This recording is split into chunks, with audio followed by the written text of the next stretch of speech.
صحابيك ديت خزمتي في غمري إخوة صلى الله عليه وسلم في أليت الرسول إخوة أقد للريقي إخوة دا لساحي جهادا لبيناوي إخوة پروردگار النفس إخوة بخد بكم پروردگار لهم خوش أبيات في غمري إخوة صلى الله عليه وسلم فرمي بليه أقد جهاد بكي برامبر دجمنان كسيكي صابر بيت آرام قربي لهيزي زوري دجمن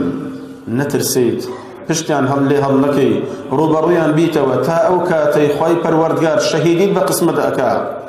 خۆی پەروەردگار ئەتکاتە بەهەشتەوە تەنها قەرزاری نەبێ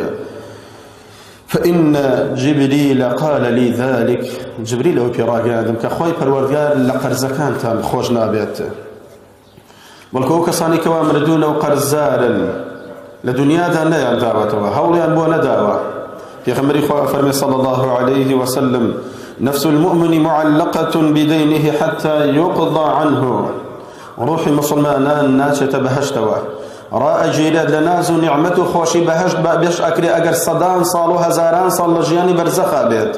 أو قرزي كوال لسريتي وتواناي هبو نيداوتوا وكسو كاركشي هبون خمي لنا خون بوينادنوا